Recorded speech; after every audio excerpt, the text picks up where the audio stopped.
Bonjour à tous et bienvenue.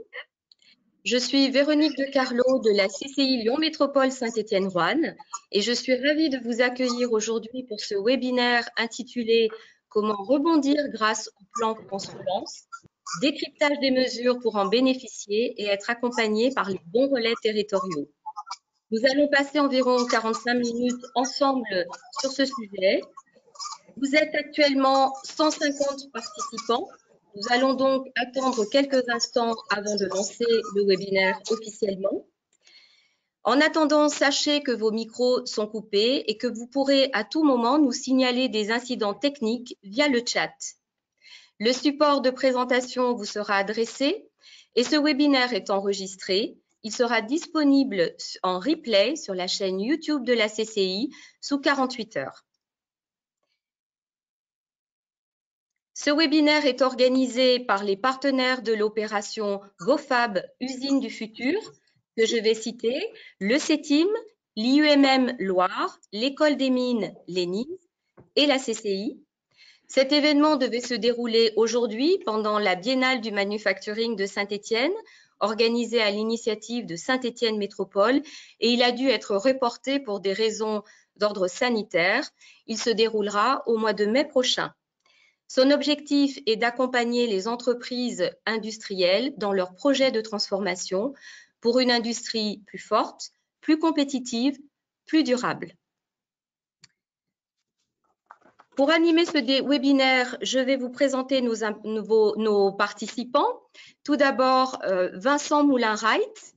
Bonjour Vincent. Bonjour. Bonjour à tous. Merci de votre invitation. Vous êtes directeur général de France Industrie. À vos côtés, pour représenter les entreprises et poser des questions complémentaires, j'accueille Irène Breuil.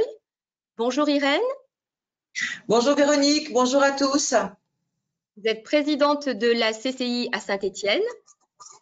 Nous accueillons également Philippe Rascle. Bonjour Philippe. Bonjour à toutes et bonjour à tous. Vous êtes président de l'IUMM Loire. Et je vais passer tout de suite la parole à Éric Bull, qui est président de l'IUMM Auvergne-Rhône-Alpes, pour un point de situation sur le secteur industriel sur notre territoire. Éric, bonjour, c'est à vous.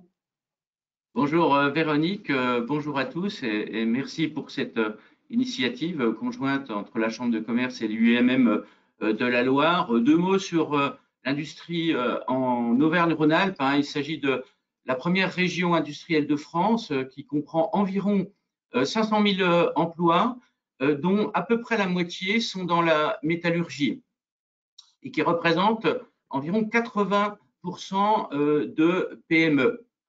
Il y a environ 8 700 entreprises dans ce grand territoire avec environ 20 000 intérimaires sur les 235 000 emplois directs de l'industrie métallurgique en Auvergne-Rhône-Alpes. Alors, la situation des entreprises dans ce domaine-là, alors elle est d'abord contrastée. Ce qu'on peut dire, c'est que depuis les mesures mises en œuvre par notamment l'État depuis le mois de mars, on n'a pas eu à faire un nombre de défaillances importantes grâce au PGE, au report de charges, au report d'échéances de prêts, etc. Néanmoins, les fonds propres des entreprises se sont trouvés extrêmement fragilisés et on a à craindre, si on ne prend pas des mesures quand même rapides, des défaillances dans les mois qui viennent, 6 mois, fin d'année, 6 mois, 1 an. C'est pour cette raison que l'UMM, dans sa grande diversité, a décidé d'aider les entreprises à justement identifier, d'abord informer sur l'ensemble des mesures qui sortent ici ou là et qui deviennent extrêmement conséquentes et dans laquelle beaucoup d'entreprises ont du mal à se retrouver, à identifier leurs propres leviers dans ces différentes mesures et essayer de pointer les mesures qui peuvent correspondre à leurs besoins. Alors sur la situation un peu plus économique, on est sur une activité grosso modo en moyenne d'entre moins 10 et moins 15%, mais c'est une moyenne et donc elle est extrêmement contrastée avec quelques secteurs qui sont un petit peu en amélioration et des secteurs très lourdement impactés, on les connaît, c'est l'aéronautique, c'est également tous les impacts des investissements industriels. C'est pour ça que cette initiative, on est extrêmement favorable et on profite également de remercier France Industrie et Vincent Moulin-Wright pour son aide au décryptage, à l'ensemble des mesures qu'on va essayer également de mettre en œuvre auprès de chacune des entreprises qui pourraient être concernées par l'une ou l'autre de ces mesures. Merci Eric. Vincent, la parole est à vous. Eh bien, écoutez, merci de cette invitation et surtout de cette initiative conjointe entre les chambres de commerce et l'UIMM. Je pense que c'est très important en ce moment que les réseaux consulaires et les réseaux professionnels de la métallurgie et de l'industrie soient vraiment en bonne interaction pour avoir un dispositif le plus couvrant au service de nos entreprises industrielles sur le terrain. Alors, on va passer quelques instants ensemble pour essayer de décrypter la partie industrielle du plan de relance. Alors, sur la première diapositive qui doit apparaître sur votre écran, vous voyez quelques métriques du plan de relance. Vous les avez tous lus dans les journaux. Ce plan de relance dimensionné à 100 milliards d'euros, en fait, il est dimensionné à 90 milliards puisque l'État a souhaité comptabiliser 2 fois la baisse des impôts de production de 10 milliards puisqu'ils se répéteront 2 années de suite, en 2021 et en 2022. Mais en général, on ne comptabilise pas 2 fois ce genre de dispositif. Donc, en fait, c'est un plan quand même massif, même s'il fait 90 milliards, qui va donc se mettre en œuvre dans les années à venir. Le gouvernement dit sur 2 ans, mais il y a aussi des dispositifs qui seront un peu plus longs. Ce qu'il faut retenir sur cette enveloppe très importante et très massive, c'est qu'elle va bénéficier, pour la moitié d'entre elles, aux entreprises. Et c'est ça qu'il faut retenir, et que sur les dispositifs au-delà des entreprises, administration et marché public, pour 35 milliards, les entreprises vont aussi en bénéficier, puisque les marchés publics font appel à de la construction, à de l'industrie, et donc, en effet indirect, nous allons aussi pouvoir en bénéficier. Alors, vous voyez que ce plan se répartit en 3 masses. Une masse qui concerne la transition écologique, une grande priorité du gouvernement, la compétitivité et l'innovation, et une 3e enveloppe qui concerne la cohésion sociale et les territoires. Alors, si on regarde les choses un peu plus en détail dans la diapositive suivante, on s'aperçoit qu'il y a 2 blocs importants pour les industriels. D'abord, ce plan, il consacre 1/3 de son enveloppe totale à l'industrie, près de 33 milliards. C'est une somme énorme, bien plus importante que ce que nous avions imaginé dans le cadre du pacte productif, pour lequel nous étions en concertation avec le gouvernement depuis 2 ans, évidemment pour les raisons conjoncturelles que vous connaissez. Alors, il va se composer de deux volets importants. Un volet, je dirais, d'application quasi automatique, c'est le volet de la compétitivité des fonds propres, puisqu'il se compose de la baisse des impôts de production notamment. Et vous savez que le gouvernement va, à partir du 1er janvier, si c'est bien voté au projet de loi de finances 2021, qui est en débat aujourd'hui à l'Assemblée nationale, mais les articles qui concernent ces baisses d'impôts, ils figurent bien et ils ne font pas l'objet d'amendements particuliers ou adverses. Donc, si cette baisse de fiscalité de production se met en place, c'est 10 milliards d'euros de fiscalité en moins pour les entreprises, sur un total, je le rappelle, de 77 milliards d'euros de fiscalité de production en France. Comparé avec l'Allemagne qui n'en a même pas 10 milliards. Et donc, on voit bien que le rapport de 1 à 7 que nous avons avec l'Allemagne passerait de 1 à 6 après cette réforme. Alors, ça pourrait paraître une première étape limitée, mais si on regarde de plus près, sur ces 10 milliards d'impôts de production pour les entreprises, il y en a près de 4 qui sont consacrés à l'industrie. Ça veut dire que pour les entreprises industrielles, c'est une baisse de 25% de leur fiscalité de production, puisque nos entreprises supportent en gros 15 milliards de fiscalité de production. Donc pour le monde industriel, cette baisse de la fiscalité de production que nous avons convaincu le gouvernement de cibler au maximum sur l'industrie, est une étape très significative puisque 25% de la CFE et des taxes foncières vont être réduites dans le courant de l'année prochaine. Alors, évidemment, l'impact de cette réforme, il se mesurera dans le compte de résultat de la fin 2021 qui sera disponible pour le début 2022. Donc ça, c'est ce tir-là, ce premier paquet-là qui est très important. Et puis, il y a un deuxième paquet qui concerne des enveloppes sur les entreprises, comme je le disais tout à l'heure, les collectivités et l'emploi et la cohésion territoriale. Et mon message sur cette diapositive est que beaucoup des enveloppes qui vont être consacrées au plan de relance, en dehors de celles des impôts de production et en dehors des aides directes à l'emploi, qui sont en bas, tout ce qui concerne l'assurance chômage, le système d'APLD, le soutien à l'apprentissage et celles qui vont être mises en place sur les jeunes, ces mesures, les autres mesures vont être des mesures de guichet, c'est-à-dire qu'elles ne vont pas tomber toutes seules et que les entreprises ont donc la nécessité de se mobiliser pour aller consulter le catalogue des appels à projets qui est très vaste et que le gouvernement a mis en ligne et qui, vous le savez maintenant, qui comporte de très nombreux outils dans de nombreuses directions. Les directions sont le soutien à l'investissement, le soutien à la décarbonation, aux relocalisations, à l'innovation et au numérique et à l'industrie du futur. Donc, on va regarder en détail de quoi il retourne. Sur la diapo suivante, vous voyez que le détail des chiffres est impressionnant, donc les 33 milliards pour l'industrie. On retrouve nos 4 milliards pour la fiscalité de production, fois 2 ans, il y a 8 milliards, à droite, en haut, à droite. Et après, on voit bien que les enveloppes sont assez éparpillées, puisque l'on a des enveloppes sur le compte pour conforter les fonds propres, des enveloppes sur la partie souveraineté technologique et la résilience, c'est-à-dire l'innovation, parce qu'en construisant de nouvelles usines sur des produits innovants correspondant au marché de demain, nous allons réindustrialiser.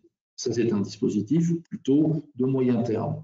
La digitalisation et le numérique, c'est un dispositif assez rapide, 500 millions qui sont consacrés à cela, c'est notamment tout ce qui tourne autour de l'industrie du futur et du soutien à la modernisation, à la robotisation. On a aussi des aides sectorielles, vous le savez, l'aéronautique, le spatial, mais aussi l'automobile ont fait l'objet de plans très spécifiques. Des aides à la relocalisation dans certains secteurs comme la santé, mais aussi des secteurs critiques comme la chimie, l'électronique ou la métallurgie et les matériaux.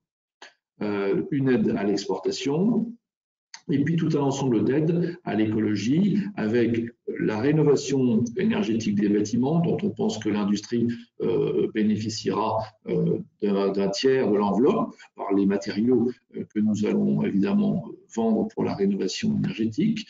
Le plan véhicule propre qui concerne beaucoup l'automobile, vous le savez, les infrastructures et les mobilités vertes, la décarbonation de l'industrie, c'est-à-dire la décarbonation des process industriels, mais aussi des produits industriels et donc de leurs usages.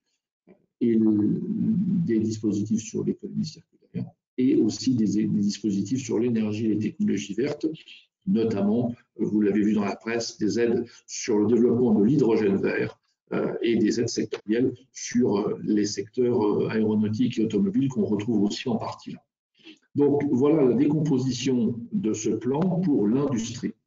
Alors ces 33 milliards, je vous l'ai dit, ne vont pas tomber du ciel, à part la partie fiscalité de production qui sera d'application automatique et de quelques autres mesures qui vont être mises en place spontanément. Tout le reste, ce sont bien des mesures de guichet qu'il va falloir aller chercher.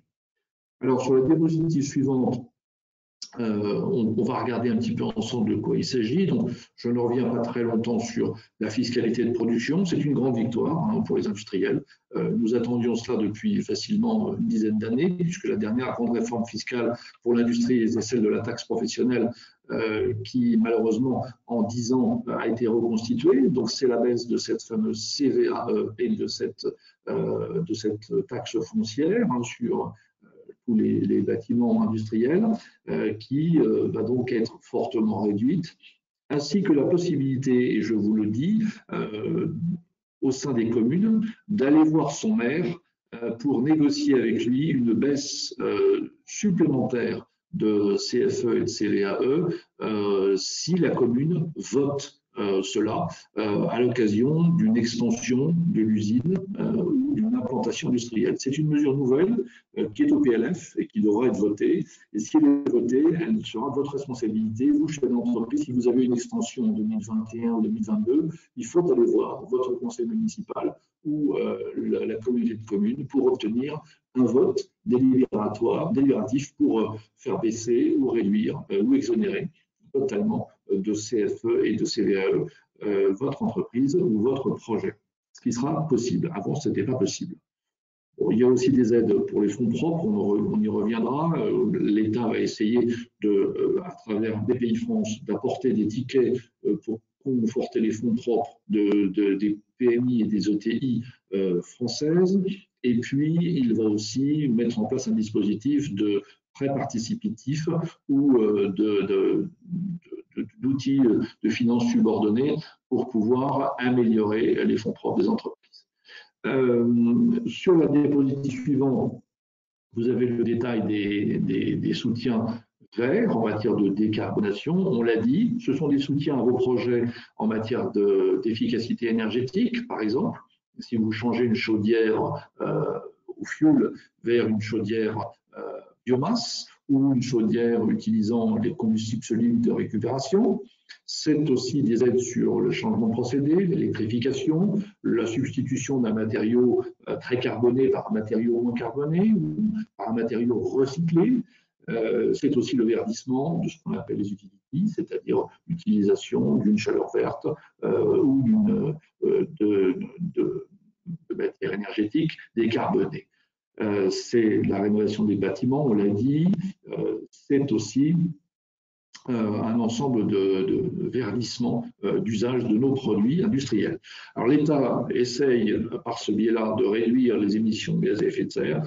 Le chiffre de 57 millions de tonnes de CO2 équivalent est contesté puisque nos calculs nous montrent qu'on serait plutôt sur une vingtaine de millions de tonnes, mais c'est déjà pas mal. Alors ce qui est important, c'est que tous ces efforts écologiques ne soient pas en même temps grignotés par tout un ensemble d'augmentations de la fiscalité verte, notamment ou de durcissement de la réglementation. Vous savez que la loi sur l'écologie circulaire, l'économie circulaire, a fortement augmenté la taxation fiscale de certaines de nos entreprises, notamment les filières REP, la récupération des produits, mais aussi l'augmentation de certaines redevances qui est comprise dans cette loi économie circulaire. Vous savez que la Convention citoyenne pour le climat et ses 143 propositions va déboucher sur une loi pour laquelle le président de la République a donné fort imprudemment un aval assez global et qui ouvre des portes à une fiscalité, des interdictions assez brutales, interdiction de la publicité, fiscalisation des véhicules au poids, interdiction ou taxation très forte du trafic aérien, donc des propositions qui parfois sont contraires à la liberté d'entreprendre, à la liberté de commerce, ou qui sont beaucoup trop brutales dans leur expression. Et donc il va falloir être très vigilant sur la mise en œuvre de ces propositions de la Convention climat pour qu'elles ne viennent pas contrer la bonne volonté du gouvernement en matière écologique sur le plan dont nous discutons ensemble. Je signale aussi que depuis l'incendie de Rouen, de l'usine du Lubrizol et de sa voisine de l'usine, il y a un durcissement des règles de sécurité qui vont coûter entre 300 et 400 millions par an à l'industrie pendant 6 ans, qui occasionnent donc des dépenses supplémentaires, des charges supplémentaires pour nos entreprises. Donc il faut être bien vigilant sur la balance entre un plan de relance qui est favorable à l'industrie et des mesures en parallèle qui continuent en même temps finalement à baisser la compétitivité. Il y a aussi évidemment des mesures de soutien au rapatriement de certaines productions et donc c'est ce qu'on appelle la relocalisation. C'était la diapo précédente, attention, Et donc, là-dessus, il y a des projets que vous pouvez avoir dans vos entreprises de rapatriement de production pour massifier votre production dans certaines productions, santé, alimentation, chimie, électronique, etc. Mais aussi des soutiens à des projets locaux dans le cadre des territoires d'industrie. Et je signale que France Industrie développe en ce moment aussi des ateliers pour organiser la substitution d'importation de produits en discutant avec les acheteurs des grands donneurs d'ordre pour qu'on substitue des achats industriels importés par des productions françaises que l'on arriverait à massifier et donc dont on arriverait à baisser le coût. Nous sommes en train de discuter notamment sur l'électronique et sur les emballages plastiques. Sur la diapo suivante, vous avez ce qui concerne l'innovation. Et là, il s'agit d'une accélération de dispositifs que vous connaissiez pour certains d'entre eux, ceux du PIA, du plan d'innovation qui a été mis en place depuis plusieurs quinquennats et qui prendrait une nouvelle forme avec un PIA 4 et qui alimenterait finalement des innovations vraiment de rupture, la batterie pour les véhicules électriques, l'hydrogène vert, mais aussi les biocarburants, des technologies de recyclage pour alimenter vraiment les marchés de demain, notamment vous les avez dans la santé, sur les bioproductions de santé, l'intelligence artificielle appliquée à la santé, mais aussi dans l'alimentation et dans les agroéquipements, mais aussi dans la 5G, même si on a un débat très controversé sur la 5G, ou tout un ensemble de dispositifs. Et enfin, une aide spécifique, alors je le signale pour ceux qui l'utilisaient, le suramortissement pour l'industrie du futur qui permet de suramortir les équipements de modernisation, de robotisation de nos usines, va se terminer, c'était prévu au mois de novembre, et lui sera substitué un dispositif de subvention, parce que le suramortissement en 2021 ne va pas être très efficace puisque le résultat de nos entreprises ne va pas être aussi bon que d'habitude.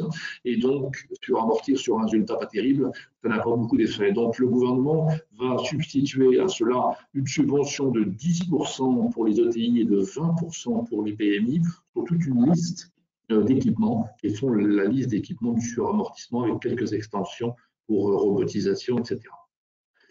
La diapositive suivante nous présente aussi quelques dispositifs que vous connaissez tous grâce à l'UIMM en matière d'emploi. On en a parlé, le chômage partiel, la PLD, les mesures jeunes, les mesures apprentissage. Aujourd'hui, l'urgence avec l'UIMM et les partenaires sociaux, c'est de travailler sur les reconversions professionnelles dans les bassins d'emploi pour que les secteurs fragilisés de l'aéronautique ou de l'automobile ou de la sidérurgie puissent finalement faire migrer leurs salariés sur la base du volontariat et sous une forme sécurisée vers les secteurs qui vont mieux. On pense au secteur de l'énergie, de la construction, des énergies renouvelables, etc., voire même du secteur des services. Donc, il y a là-dessus des dispositifs qu'il faut mettre en place au plan intersectoriel et c'est un travail qu'il va falloir mener avec les OPCO. Enfin, diapositive suivante. Quelques points de vigilance. Ce plan est pour nous, pour les industriels, c'est le résultat d'une vision qui, depuis plusieurs années, est maintenant alignée entre l'État, les régions et France Industrie. Et la création de France Industrie et la création des collectifs France Industrie dans chacune des régions de France, qui associent toutes les fédérations, notamment celle de l'UIMM, bien sûr, mais la chimie, la plasturgie, l'agroalimentaire et autres, sont maintenant une force très importante pour dialoguer et aligner la position des industriels et de l'État et des régions.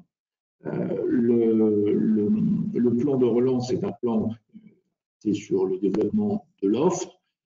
Il n'est pas possible que le gouvernement lui adjoigne quelques mesures en faveur des ménages, bien qu'il ait déjà énormément fait sur la demande avec le chômage partiel ou tout un ensemble de mesures qui ont maintenu l'emploi.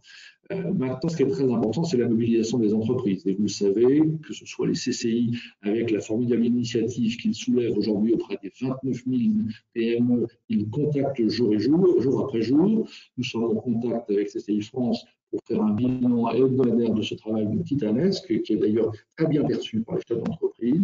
Plus de 95% d'entre eux prennent les conseillers des chambres au téléphone et environ la moitié d'entre eux souhaitent continuer à dialoguer sur un éventuel accompagnement vers des mesures du plan. C'est là que nos autres fédérations de l'UIMM et l'ensemble des dispositifs que nous avons en région, et je pense notamment au CTI, les centres techniques industriels, tous ces experts sont maintenant à la disposition des chefs d'entreprise pour les accompagner, parce que le sujet va être l'accompagnement de ces projets pour que les chefs d'entreprise ne soient pas seuls face aux maquis de ces aides qui sont nombreuses et parfois un peu compliquées, mais c'est comme ça. Le gouvernement a fait le choix d'un dispositif d'appel d'offres. Il y a plus d'une cinquantaine de dispositifs en fonction des projets des entreprises. Il y a plusieurs guichets où déposer les dossiers, donc c'est un peu compliqué, mais il y a beaucoup d'argent disponible. Donc il faut y aller et il faut se mobiliser sur ces dispositifs avec l'accompagnement en région que vous organisez tous très courageusement. Alors, il y a un obstacle quand même qu'il ne faut pas négliger, c'est qu'aujourd'hui, le gouvernement ou certaines parties prenantes du débat public veulent que ce plan de relance soit associé à des contreparties. Dans aucun pays d'Europe, nous avons ce sujet qui arrive au Parlement. C'est un vrai mal français qui fait qu'on veut mettre des contreparties économiques, sociales, voire même des éco-conditionnalités à certaines mesures du plan, alors que le plan ne comporte que des conditions. C'est-à-dire qu'il n'y a aucun chef d'entreprise qui aura un soutien financier de l'État pour de l'emploi s'il n'y a pas d'emploi, pour de la formation s'il n'y a pas de formation, pour de la décarbonation s'il n'y a pas de décarbonation, pour de la relocalisation s'il n'y a pas de relocalisation. Donc tout ça est un faux débat très politisé et malheureusement qui atteint le Parlement puisqu'en ce moment se discutent de premières ouvertures vers ces fameuses contreparties pour lesquelles nous sommes extrêmement vigilants, bien évidemment. Enfin, dernier mot, l'articulation entre l'État et les régions. À ce plan national va s'ajouter des plans de relance régionaux dans chacune de vos régions. Certaines régions sont raisonnables et font de leur plan régional finalement un abondement des mesures nationales. D'autres régions ajoutent des mesures et des dispositifs régionaux en plus. Alors France Industrie, pour essayer de simplifier les choses, a diffusé un tableau de synthèse, finalement un Reader Digest, de tous ces dispositifs sur lesquels nous avons aujourd'hui mis l'accent sur une douzaine d'entre eux, une douzaine de dispositifs transversaux qui sont vraiment des must-read, c'est-à-dire ceux que tous vous devez connaître et que les chambres de commerce vont aussi vous expliciter, parce que parmi ces 12-là, il y en a forcément un ou deux qui peuvent intéresser votre entreprise. Ne vous laissez pas affoler par les délais, par les seuils. Nous sommes en train de négocier avec l'État un report de ces délais. Si vous pensez que la fin novembre, c'est trop tard pour vous, ces appels d'offres seront à nouveau rouverts au 1er janvier sous une forme identique. Et les seuils vont probablement être abaissés. Donc, ne vous inquiétez pas, les freins que nous découvrons les uns avec les autres vont progressivement s'amenuiser et dans chaque région, le comité de suivi du plan de relance est maintenant conjoint entre le préfet et le président de la région. Il y a donc une bonne concertation. Les collectifs France Industrie y participent, comme les CCI, et je pense que là-dessus, on a amélioré le dispositif. Diapositive suivante. Je pense que je pense que maintenant tout va être dans la rapidité d'exécution parce que l'argent va arriver, mais il faut qu'il aille sur les projets. Donc il faut absolument monter les projets et il faut que l'État réponde vite aux projets qui ont été déposés et que l'argent soit engagé et qu'il soit décaissé. Donc ça va être toute une mécanique assez longue, mais il faut s'y mettre dès maintenant. Et il faut aussi ne pas s'inquiéter. L'État a dit si les projets ne sont pas assez nombreux, si la mobilisation n'est pas assez forte, on retirera les enveloppes, on les mettra ailleurs. Il ne faut pas s'inquiéter. L'État a besoin de l'industrie pour le plan de relance. Donc, de toute façon, les appels à projets seront prorogés. Mais c'est n'est pas une raison pour laquelle il ne faut pas se mobiliser dès maintenant. Et je pense qu'il faut prendre à bras le corps les catalogues ou le site internet de Bercy, les tableaux que nous avons fait circuler aux UIMM, pour vraiment regarder dans ces dizaines de pages qu'est-ce qui peut vous intéresser, vous, en matière de décarbonation, en matière de relocalisation, en matière d'innovation, en matière d'export. Vous savez que les chambres de commerce vont vous expliciter assez spécifiquement le chèque export, qui est un très bon produit, et puis tout un ensemble d'autres aides qui, finalement, ne sont pas si compliquées que ça à obtenir. Enfin, je crois que c'est l'avant-dernière diapo. Voilà. Bon, je crois qu'on s'est dit l'essentiel pour celle-là. On peut passer à la suivante.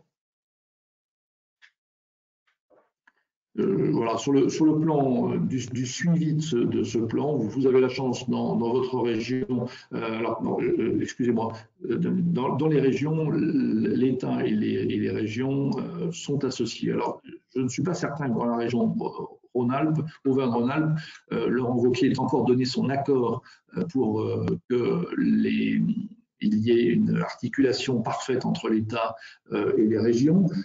C'est le cas dans beaucoup de régions, donc il faut que là-dessus, les choses s'organisent au mieux. Il est vrai que la montée en puissance des élections régionales vont faire que les élus régionaux vont avoir envie d'exister à côté ou à la place de l'État. Et c'est bien tout le problème. Donc, il faut là-dessus rester, nous, entre les CCI et les UMM, très unis pour que finalement les industriels aient l'information des deux, c'est-à-dire le plan national. Et s'il y a des dispositifs régionaux intéressants, il faut aussi s'en saisir. Je crois que c'était la dernière diapositive. Juste après celle-là, je vais vous donner le détail de la réduction des impôts de production, peut-être passer une seconde dessus. Donc, vous voyez donc ce que je vous disais tout à l'heure, c'est que sur cette diapositive, on voit bien que la baisse des impôts de production pour l'industrie, qui est indiquée à droite, se compose d'une baisse de la CVAE pour environ 1,8 milliard, une baisse de la CFE pour environ 1,2 milliard et de la taxe foncière. Donc le total faisant 4 milliards. Et puis, je rappelais que vous pourrez aller demander à vos municipalités de voter une baisse ou une exonération de CSE et de CVAE si vous avez un projet de relocalisation. Ce jour, l'année prochaine, c'est la baisse de la C3S. Il reste encore à payer pour les ETI et les grands groupes. Donc ça, c'est à compter de 2021. Et vous aurez donc ces décaissements en moins. En gros, pour une TPE, c'est 1 500 € de fiscalité en moins, donc c'est pas énorme. Pour une PME industrielle, c'est de l'ordre de 10 000 €. Pour une ETI industrielle, c'est de l'ordre moyenne de 450 000 €. Et pour une grande entreprise, c'est de l'ordre de plusieurs millions d'euros. Donc évidemment, ça dépend de la taille de l'entreprise, ça dépend aussi si vous êtes très impacté par la CVAE ou très impacté par la CFE ou par la taxe foncière. C'est variable d'un secteur à l'autre et vous regarderez ça avec vos experts comptables. Voilà, je crois que pour conclure, les derniers messages que je voulais vous passer, le plan de relance nous oblige à être irréprochables sur la sécurité sanitaire dans nos entreprises. Et vous savez que le protocole sanitaire va encore se contraindre dans les prochains jours. Il faut continuer à bien le faire respecter, même si, vous savez, il provoque une perte de productivité dans nos usines d'environ encore 5% pour beaucoup d'entre elles. Deuxièmement, il faut se saisir de tous ces outils. Ils sont nombreux, ils sont compliqués, c'est indéniable, mais on n'a rien sans rien. Notre État en France, il est comme il est. C'est pas en ce moment qu'on va le transformer. Il faut faire avec et il faut vraiment vous demander l'accompagnement de vos experts, de la métallurgie, de la chimie, des chambres de commerce et des fonctionnaires qui doivent aussi vous aider à trouver le meilleur produit pour votre projet. Et puis, dernier message aussi, je pense que c'est le moment de se mobiliser pour l'emploi des jeunes. Dans l'industrie, on sait qu'on va pouvoir probablement être au rendez-vous de l'apprentissage avec une année 2020 qui sera à peu près aussi bonne que celle de 2019, qui a été déjà remarquable en termes de progression de l'apprentissage et de l'alternance. On peut peut-être même faire encore mieux pour permettre aux secteurs qui sont beaucoup plus fragilisés que l'industrie, en encore, il y en a,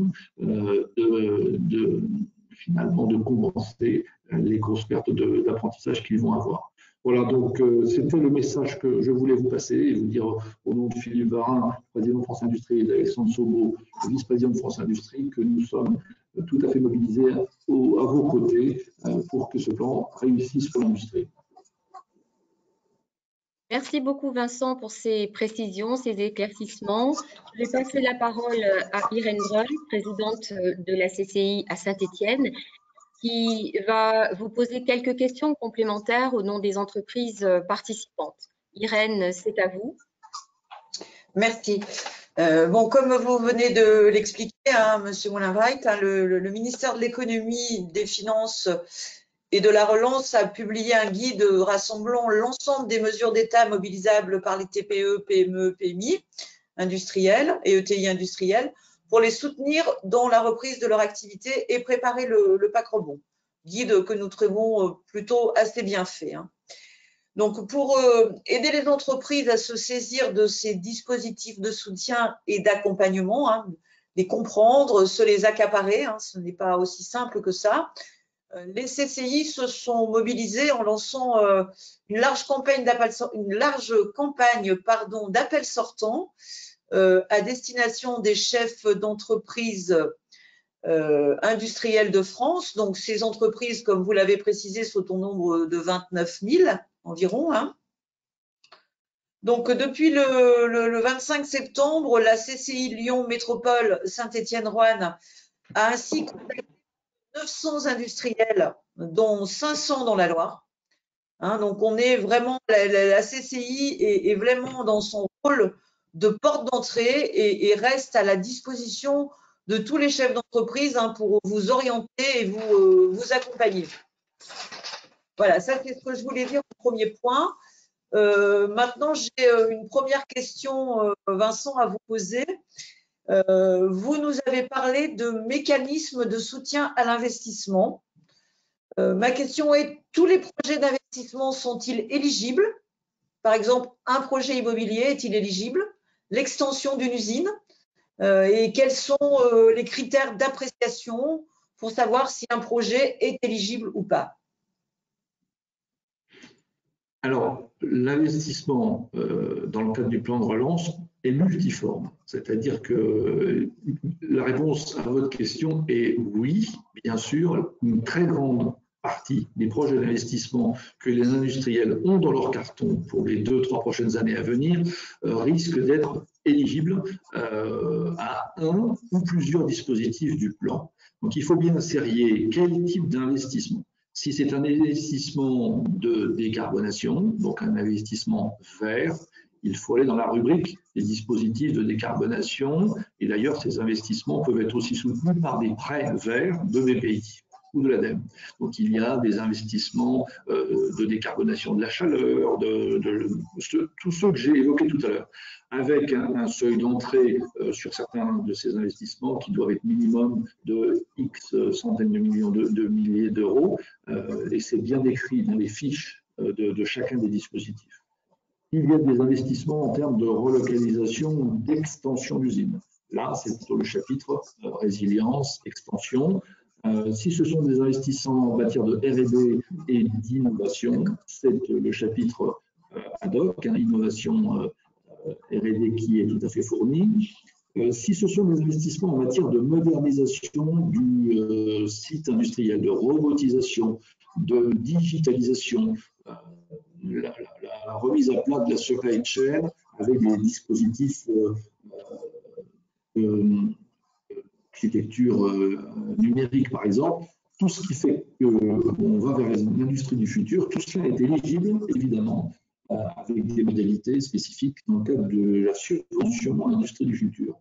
Et puis, il y a aussi une voiture balai, c'est-à-dire il y a ce que j'appelle le dispositif des territoires d'industrie, pour lequel il y a des subventions généreuses à regarder sur les projets, notamment en matière foncière, en matière de compétences ou en matière d'investissement industriel. Alors évidemment, tous ces dispositifs ont des seuils parfois d'entrée différents, ont des modalités différentes. Bon, mais il faut d'abord trouver quels sont les projets que chacun des industriels autour de la table veulent lancer et voir après dans quelle catégorie ils entrent et voir après quel est le dispositif de subvention ou d'appel à projet dans lesquels ils doivent entrer. Est-ce que ça leur convient? Est-ce qu'ils sont dans les temps? Est-ce qu'ils répondent au bon seuil? Voilà les premières questions qui permettent d'aiguiller et auxquelles les experts de la métallurgie, les conseillers des CCI et si c'est plus technique que les centres techniques industriels de la région vont pouvoir apporter une première réponse. Après, il faut télécharger les cahiers des charges. Il faut lire bien attentivement chaque cahier des charges pour bien comprendre comment ça va se faire et les mécaniques de dépôt de chaque dossier. Mais je pense que là-dessus, il faut se rassurer. Bon, c'est un peu compliqué, l'argent ne tombe pas du ciel, mais je pense que c'est à portée de chaque entreprise.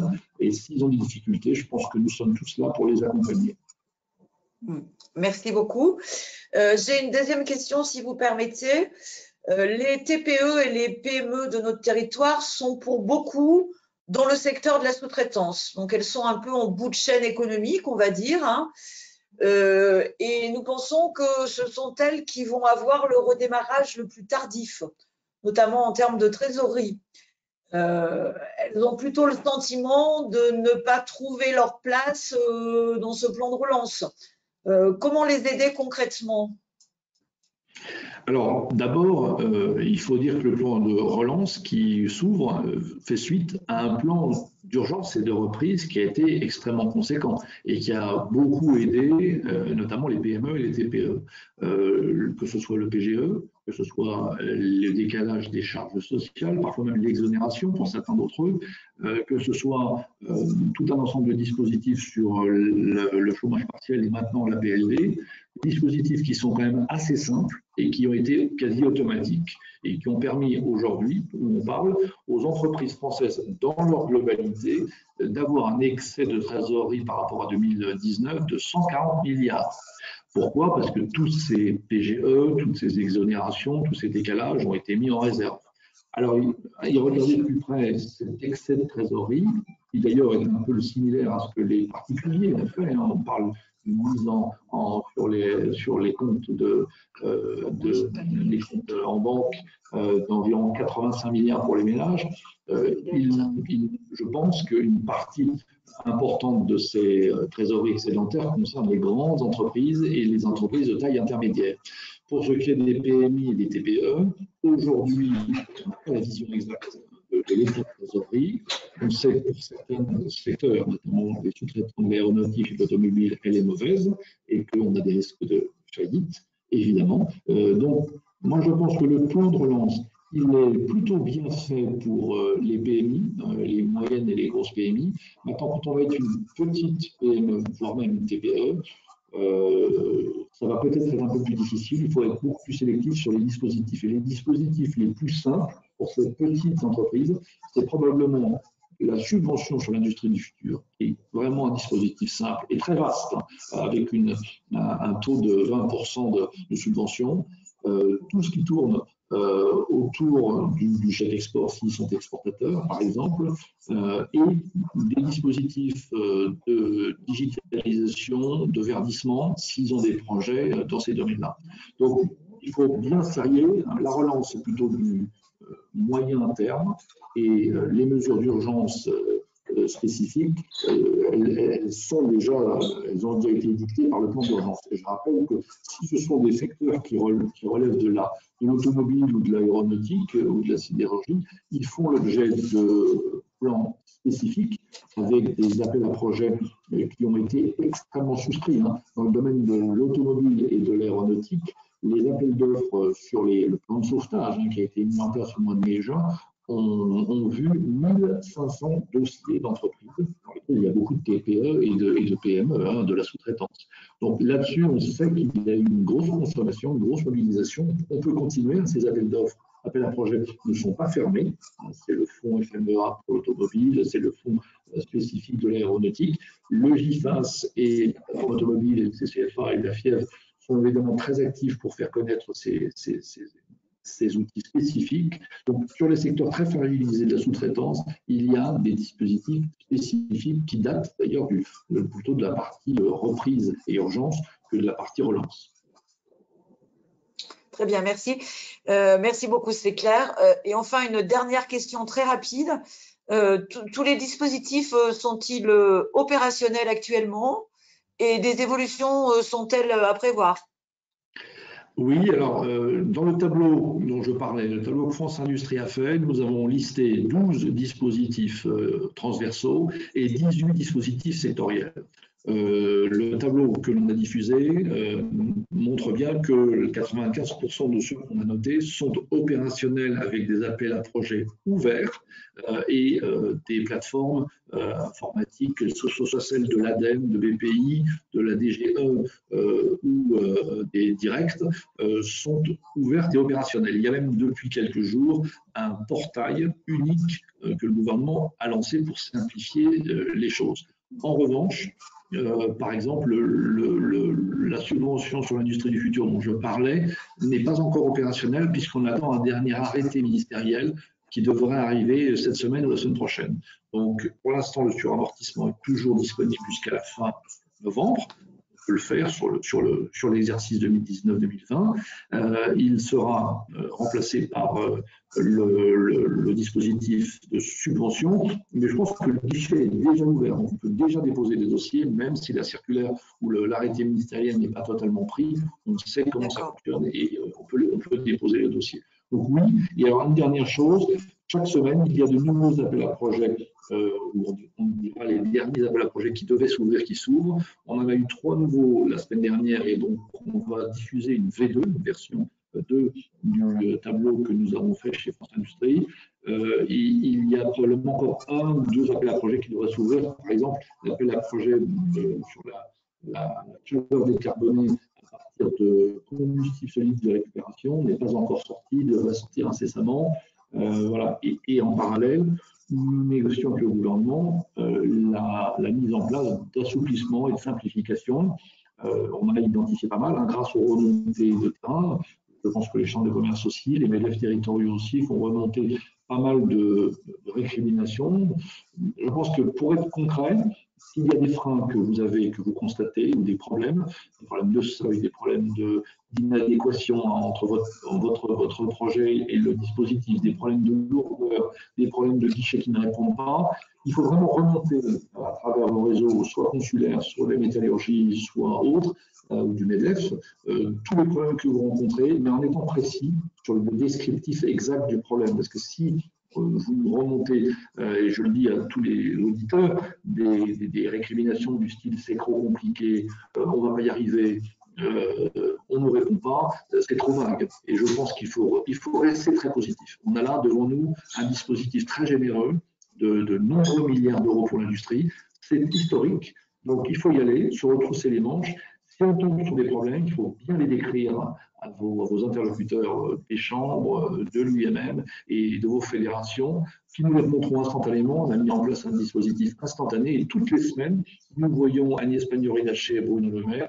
Et cet après-midi, il y a même un comité de suivi en présence du Premier ministre à Matignon auquel nous serons associés et on fait remonter en vraie grandeur, instantanément, tous les sujets, en essayant de rester positif pour que le gouvernement, finalement, ne nous claque pas la porte au nez après avoir été aussi généreux et en tout cas aussi encourageant pour l'industrie. Donc, restons très mobilisés et restons très soudés entre tous les interlocuteurs des territoires. Alors, j'ai une petite question qui vient de tomber, pardon, Véronique, d'interrompre, qui vient de tomber de mon président métropolitain, hein, donc ça vient de tomber, je vous le lis en direct. Pour les dossiers à temps donné, il faut 6 mois. Comment dépenser les sommes sur 2 ans? Ces entreprises sont mal à l'aise pour continuer des dossiers lourds. C'est clair. Écoutez, moi, ce que je peux vous dire, c'est que certains appels d'offres, appels à projets, si vous y répondez maintenant, il y a évidemment un délai d'instruction puis il y aura un délai de décision sur l'engagement de l'argent, même si vous êtes éligible et si vous êtes retenu, et puis après, il y aura un délai de décaissement.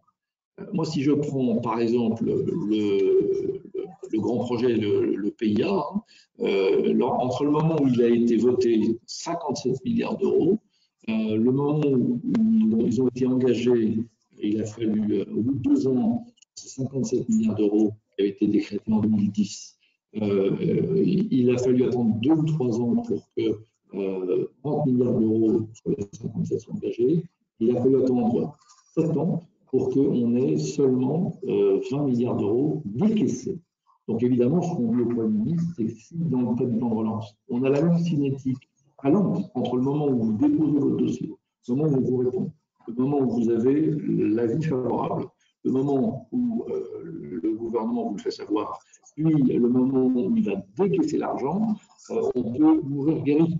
Et donc, évidemment, cette question est la question qu'on va poser cet après-midi au Premier ministre. Comment on peut accélérer ce tunnel et faire que sur certains dossiers, il y a des dispositifs où la réactivité des réponses va être très courte. C'est le cas de la subvention Industrie du Futur, parce que c'est une subvention, et une fois qu'on vous a dit oui, vous l'avez. Il y a des dispositifs de guichet comme le chèque export qui est d'application immédiate, mais les dispositifs d'appel à projet, vous avez raison, sont pour certains d'entre eux des dispositifs à mèche longue et qui nous emmènent probablement à des décaissements fin 21, au début 22. Or, le gouvernement veut décaisser tout l'argent, il veut décaisser 35 milliards ou 38 milliards du plan l'année prochaine et tout le solde en 2022. Donc, ce qu'on leur dit, c'est que si on veut décaisser vite, il faut instruire vite. Et c'est toute la difficulté que l'on a avec un plan qui, finalement, a une cinquantaine de dispositifs et 6 ou 7 guichets, y compris des guichets régionaux d'ailleurs. Donc, c'est vrai, il faut qu'on trouve notre voie dans ces arcanes qui sont parfois complexes. Heureusement, il y a des produits de consommation rapide, donc il faut se précipiter sur cela. D'ailleurs, d'après les 15 000 retours que j'ai déjà eus sur les 30 000 que les chambres ont fait en appel sortant, je vois que les chefs d'entreprise se mobilisent d'abord sur les dispositifs faciles à obtenir rapidement, ce qui est d'ailleurs très pragmatique, et après, dans un deuxième temps, ils se mobilisent sur des appels à projets un peu plus complexes et dont la cinétique est plus lente.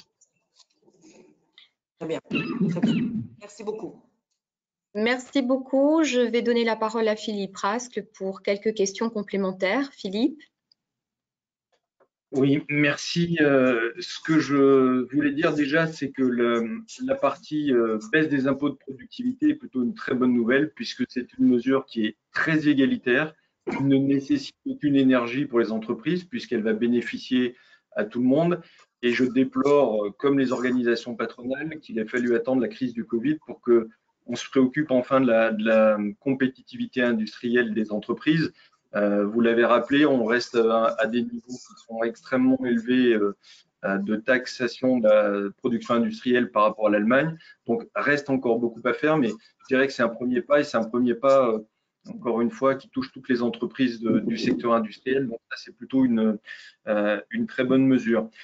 Dans l'ensemble des mesures que vous avez détaillées et qui donnent une assez bonne image de l'ensemble des dispositifs,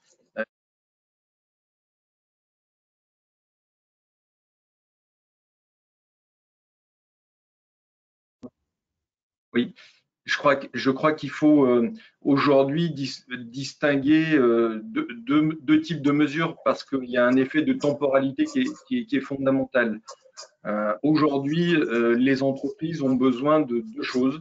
D'une part, d'avoir des fonds propres. Alors, vous l'avez dit, l'État a mis en place des dispositifs de report de charges, les banques ont reporté des échéances. Évidemment, les PGE ont accumuler un peu de trésorerie. L'ensemble de cette trésorerie, il faut être très clair, va diminuer dans les mois, dans les semaines qui viennent. Et donc, il va falloir orienter les entreprises vers les nouveaux dispositifs. Alors, je sais qu'il y a des dispositifs comme des prêts participatifs, comme des obligations convertibles, qui étaient des dispositifs jusqu'à présent réservés aux grandes entreprises et qui vont aujourd'hui être… Enfin, on va avoir des dispositions particulières pour les PME, pour les TPE. Je sais que BPI travaille dessus. Je sais que les banques, l'ensemble des financeurs de l'économie aussi, travaillent dessus.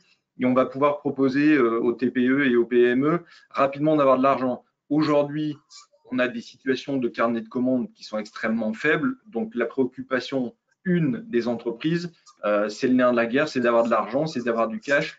Et on sait que notre typologie, Eric Bull l'a dit tout à l'heure, 80% d'entreprises de moins de 50 en région Rhône-Alpes qui ont toutes la caractéristique d'être sous-capitalisées, donc d'avoir des fonds propres insuffisants. Donc là-dessus, très sincèrement, il faut orienter très rapidement les entreprises pour qu'elles arrivent à passer. Derrière, il y a des mesures, effectivement, les mesures de soutien à l'investissement qui sont très bien, mais lorsqu'on vous dit qu'on va vous aider à financer 20% de subventions sur quelque chose qui vaut 100, il faut sortir 80. Et aujourd'hui, je ne suis pas sûr que les entreprises soient en capacité à dire on va déjà réinvestir, sachant que le rebond est encore pas là. Mais c'est une deuxième phase et il va falloir effectivement s'y pencher. Moi, j'avais deux questions. J'en avais une qui concernait j'ai pas vu, alors j'ai pas été voir dans le détail toutes les mesures, mais je déplore qu'il n'y ait pas eu un pacte PME, c'est-à-dire les 33 milliards qui vont aller à l'industrie, qu'on s'en assure qu'il y en ait un tiers, un quart, la moitié qui aille à l'industrie. Je sais que dans chacune des mesures, il y en a quand même beaucoup qui sont ouverts aux PME, TPE, donc ça c'est plutôt positif, mais je déplore qu'il n'y ait pas eu le pacte PME qui dise, bah voilà, il y a tant de milliards dans tous les cas qui seront réservés aux PME et TPE. Ça, c'est une question que je vous pose. S'il y a encore des choses qui peuvent arriver là-dessus, c'est important. Et puis, on nous parle à la fois de relocalisation. Là encore, les PME sont moins concernées, mais surtout de ressourcing, où le ressourcing des grands groupes qui est fait aujourd'hui dans des pays exotiques, si on réindustrialise, si on ressource en France, on va recréer de l'emploi et on pourra utiliser les dispositifs d'optimisation, de robotisation, etc. pour être compétitif. Et là-dessus, on a beaucoup de questions de nos PME qui nous demandent d'appuyer, enfin, que France Industrie fasse le lobbying nécessaire auprès des grands groupes pour solliciter pas forcément de la relocalisation parce que c'est complexe. Évidemment, s'il y en a, c'est très bien, ça crée de l'emploi, mais surtout du resourcing avec de nouveaux outils, de la robotique, du numérique, etc., de nouvelles technologies qui vont dans le sens aussi de ce plan de relance. Et puis, un dernier point, quid du label Made in France? Est-ce qu'on va avoir un label Made in France Industrie qui est demandé par beaucoup d'entreprises et justement par beaucoup de PME qui souhaitent avoir ce label-là, qu'on ait un label national à la fois de qualité et puis je dirais de souveraineté. Donc ça, c'est important. Dernier point, mais vous l'avez aussi évoqué dans les mesures, mais c'est important. Beaucoup de chefs d'entreprise m'ont dit, plutôt que d'avoir des gens au chômage partiel, on préfère les former sur des nouvelles technologies, sur de nouveaux savoir-faire.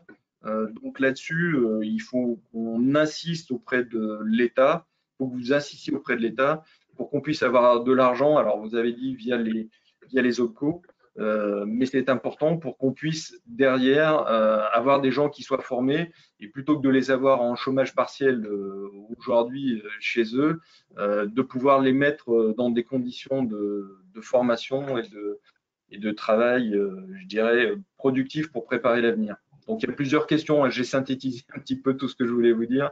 Donc, si vous aviez quelques réponses là-dessus. Écoutez, je vais être rapide parce qu'il faut que je vous quitte bientôt pour malheureusement un autre webinaire qui s'enchaîne. D'abord sur la proportion de ce plan pour les TPE-PME. C'est évidemment un souci que nous avons tous, notamment dans certaines fédérations qui ont énormément de TPE-PME. Je pense à la mécanique, la métallurgie et à l'agroalimentaire, par exemple. Je pense que dans les plans sectoriels qui ont déjà été mis en place sur l'aéronautique et l'automobile, nous avons fait le décompte avec les organisations professionnelles qui sont concernées sur le taux de ruissellement vers les PMI du secteur. On est aux alentours de 30%. Donc je pense que dans ces plans sectoriels où on a pu faire le travail, il y a véritablement un souci de focaliser fortement le plan sur le dispositif de la sous-traitance. Donc, je pense que là, le travail a été fait. Pour le reste du plan de relance sur d'autres secteurs, notamment les secteurs de la sous-traitance qui fournissent plusieurs secteurs à la fois, il y a peut-être des trous dans la raquette, c'est tout à fait possible. Je pense que pour les TPE, ça va être beaucoup plus difficile évidemment que pour les PMI, hein, ne serait-ce que parce que pour répondre à tous ces appels à projets, il faut être structuré, des structures que n'ont pas les toutes petites entreprises. Je signale aussi que dans l'exemple que j'ai donné de la fiscalité de production, si les TPE sont aussi basses dans la fiscalité de production, c'est qu'elles ne payent pas de CFE et qu'elles ont déjà été exonérées de CFE dans une précédente réforme. Donc évidemment, on ne peut pas réexonérer des entreprises qui ne sont pas soumises à l'impôt. Donc il y a là-dessus un rééquilibrage de cette fiscalité de production qui est très profitable aux PME et aux ETI. Pour ce qui est du reshoring des achats industriels, vous avez raison. Et au-delà du lobbying de France Industrie, qui ne suffit pas, nous avons décidé d'agir puisque nous avons lancé avec le Conseil national des achats, c'est-à-dire les 1300 acheteurs des grandes entreprises françaises, une réflexion qui a commencé depuis un mois pour essayer de voir dans quelle mesure il est possible de rapatrier des productions, des achats industriels importés en France. On a identifié plus de 100 milliards d'achats industriels qui aujourd'hui sont faits à l'étranger et qui seraient rapatriables dans environ 57 segments de produits.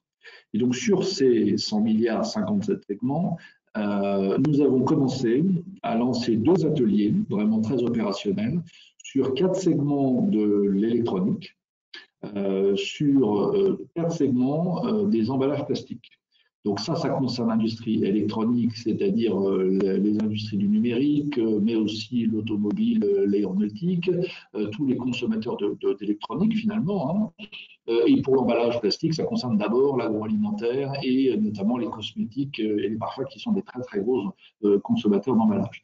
Par exemple, donc on a lancé ces 2 ateliers et on espère sous un mois sortir avec des lettres d'intention entre acheteurs et fournisseurs et démontrer que c'est possible en faisant du TCO, c'est-à-dire du total cost, c'est-à-dire un prix de revient qui inclut bien évidemment le coût carbone. Si on n'importe plus, il n'y a plus de coût, il y a moins de coût carbone de transport notamment, qui inclut le coût du risque, et beaucoup grandes entreprises sont prêtes à payer un peu plus cher puisqu'elles ont bien vu pendant la crise Covid le risque de rupture d'approvisionnement et elles savent comment l'évaluer. On y ajoutera aussi le coût des emplois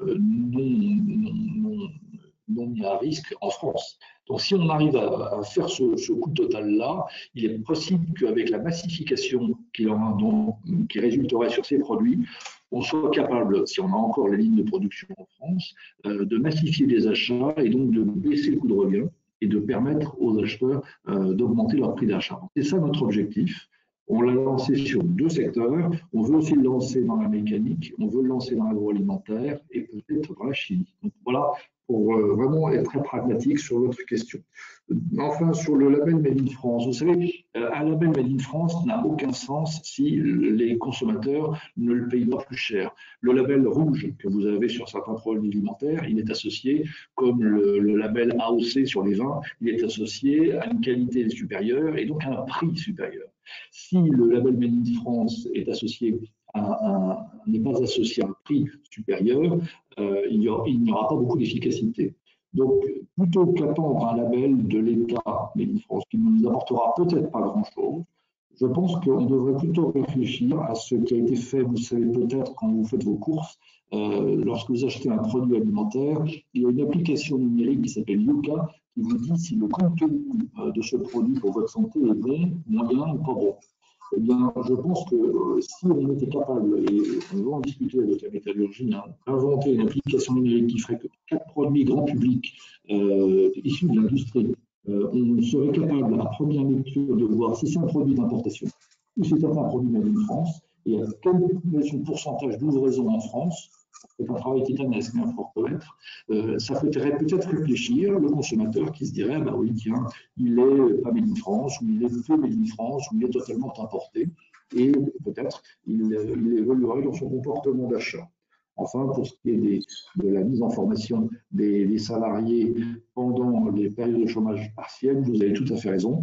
Vous savez qu'avec l'UIMM, on est extrêmement mobilisé auprès d'Elisabeth Borne pour obtenir ce que vous dites, hein, puisque nous sommes en train de finaliser une négociation qui va permettre d'améliorer les dispositifs, que ce soit le prêt de main-d'œuvre, que ce soit les dispositifs de pontage sécurisé entre secteurs, ou que ce soit l'amélioration de l'application numérique sur la formation individuelle qui permettrait d'aller vers une reconversion volontaire.